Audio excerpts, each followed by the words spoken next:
everybody. It's Keith with Bob CNC. Welcome to Shop Talk. And as always, I'm with Bob, my best friend. And I'm with Keith, my best friend. And we're here today to talk about... Well, we're here to talk about a problem. Had a guy write in and said that he had made a design, turned it into a G-code file. Okay. Now, I don't know what software he used. Okay. I don't know what CAD program he used. But he set it up. When he hit play, his router just dived right into the wood. Oh. Yeah, and apparently, if I'm interpreting what he wrote right, this was a first time issue for him. He hasn't had the problem before, so apparently he has been able to run a project without a problem. And so, holy mackerel, what caused this? And I thought would be interesting because, as you've told me in the past, there's like 5 different things that can there's a lot affect that this. can go, and that's not true. It's just true with the Z-axis, the X, Y, or the A if you have the revolution. I mean, they're all the same thing. They're step direction signals.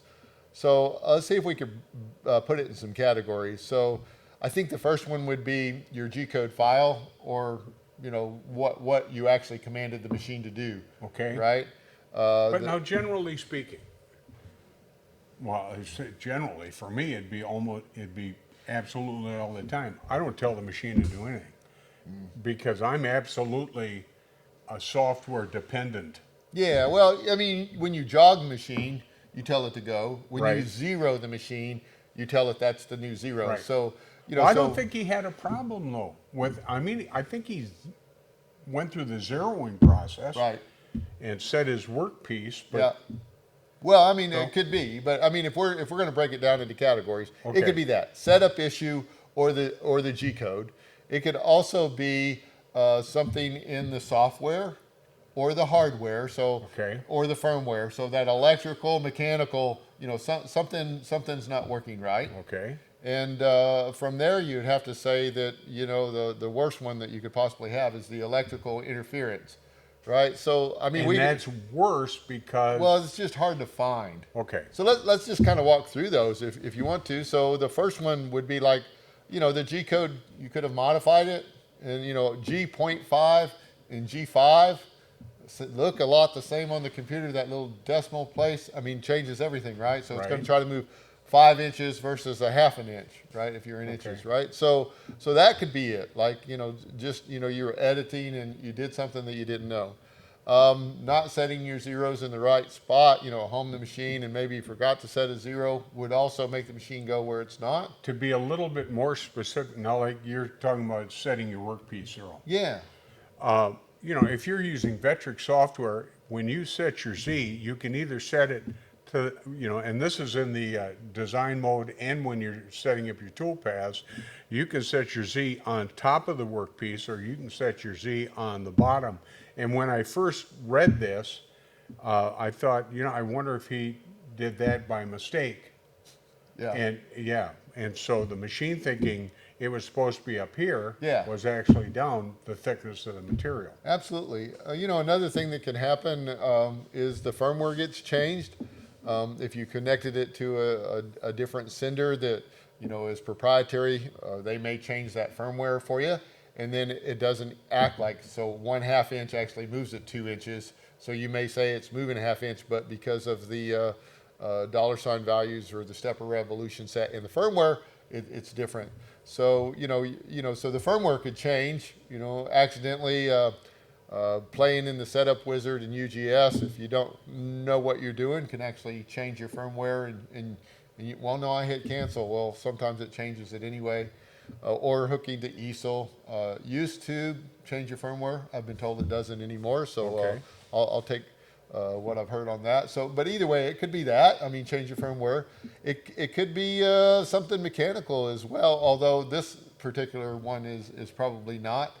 But if your axis is not going where it's supposed to go, I would definitely turn your router on, or not the spindle, but power up the CNC, put the USB in, and all your stepper motors should lock. And now you should be able to try to wiggle each side of the gantry and the Y back and forth, and then even rotate that helical coupler on the Z to make sure that they're locked into place. because sometimes, especially on a gantry machine, one side will be locked in so it looks like it's working, but the other ones, like the set screws or the Allen screws on the belt Right. pulley, are loose, and so it will be, or the belt came off or something like that. So you want to make sure that all of those things are You tight. have virtually no movement. Yeah. And then the other thing is that sometimes people, their power cords are routed and get in the way. So, it hits that and stops the stepper motor and it misses steps. So you can get that. But let's say that your software is good because it runs on your other machine, right? So, I run these on two different machines. This one won't work, this one does. So you can eliminate that, right? You're using the same computer, so you can eliminate that. Now you're looking at hardware and you've checked to make sure everything's tight, it jogs, it homes, everything's good, right? So now you have to start thinking about electrical noise. And again, this is really a hard one to find, right? But what happens, especially with the Spindle or the Makita, or if you have the older one, the DeWalt, as the brushes get older or if they get dirty, but even if it's brand new, when it's spinning, it's creating electrical interference. It's creating it's sending out a frequency into the air. Now, if your USB cable is close to that power cord, right, it can send the AC signal across. Now, this is one thing that's hard to understand for a lot of guys, and we'll get some arguments about this. We're not talking about just the idea that you've got a sheath cable that's protecting you from an electrical shock. Yeah. An EMF is different than something you're going to get shocked with. Yeah. And so you're actually getting, it's like it is pretty much the same as radio interference and static and all that. We were good talking stuff. earlier, you can take a battery and you can just take the positive and the negative and with a wire and scrape them back and forth. And if you have the radio on, you'll hear that interference on the radio. So that radio is picking up that frequency and broadcasting it for you. Don't do it like too long because your neighbors will be upset if they're listening to their favorite song. And man. Or you could try to do no, that. I can't think like that. That's shame not on you. I'm bad. Yeah, okay. I'm bad. But anyway, so you have that, and, and of course, if that microcontroller picks that up, it gets confused. So it can, depending on how it's confused with all those bits and bytes, it will do some crazy things. For the most part, what will happen is it'll stop. Right? You'll be running a job for an hour and a half, and all of a sudden it stops. Maybe your compressor kicked on and hit something happened. Maybe that beer refrigerator that you have in the garage, it kicked on. So there's just so many things there. I've seen surge protectors that actually cause the issue, right? And they take the surge suppressor off and it works fine. We've actually had only one customer, and this was like 3 or 4 years ago, that his garage had such ugly AC voltage that it was all over the place because it wasn't, I don't know if it was the power company, whatever. He actually had to buy a conditioner, which is really kind of a battery backup to make sure that you had a nice 120 volts. And that's what solved his problem. Time to call an electrician, get your house wiring redone. Yeah, I would think so too. That's but awful. maybe it was a small town and, the guy rode the bicycle to get everybody power. I don't know. But however, whatever it is, I mean, that one, it's a hard one to find. So I always, when you have a customer that asks those kind of questions and it's that, I always cringe because it's a hard one to find. But you can do this by a process of elimination. One thing that you can do is just don't have your router on and run the same job. If it runs, a few times, then that router is causing it.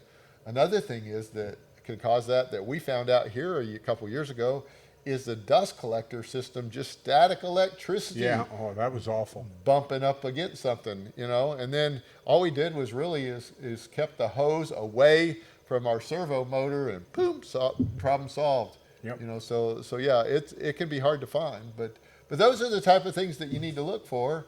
I mean, I would always go straight for the easy ones first, right? Did I do something in the G code? Try a different sender, Make sure you're using the right post processor when you're saving your G code file. Yeah. So, and then move to I'd leave electrical noise to the last one. However, I will say this. When we do our manuals, you always show them how to wire everything. And we've done work to make sure that this is the best scenario that we could find to eliminate that electrical noise. It So- hurts my feelings when somebody says I'm having a problem like that, and you are one of the guys are troubleshooting with them, and it turns out that they haven't, zip tied wires together, bundled them correctly. Or, it's like my I'm life sorry. is meaningless. You guys, you gotta support Read him the a little manual, bit. please. Yeah. Follow the manual. Yeah. Or Don't just well, read it. Yeah. Yeah. I'd like to say that I read all the manuals, but I know you don't. I know it's really hard because there's a lot of words there and very few pictures. There's a lot of pictures. Yeah, I like pictures in Well, manuals. I yeah. did. That's why With we have so diagrams. many. Yeah. And you now say there's none. No, I say in most manuals. I don't quitting. actually. I've never used your manual to put together one of our CNCs. You haven't? Have you ever? No, I'm never watching actually- you do something today. We got this thing we're working with. And it's Yeah, this, huge. Yeah. This inverter. I don't know what it Yeah, is. yeah. Came from China, Yeah. and of course it's got a Chinese manual. It's really cool. Yeah, And can't read he's- it. Yeah, And it doesn't have pictures. it's not stopping you. No. Well, no. I mean, you got to It's figure scary. it out. Yeah. Yeah, I can't do that kind of stuff. Well, listen, guys, if you have any questions about maintenance, you got troubleshooting issues, anything like that, you can get a hold of us at the help desk at bobcnc.com. So till next time, Hey, we'll guys. see ya.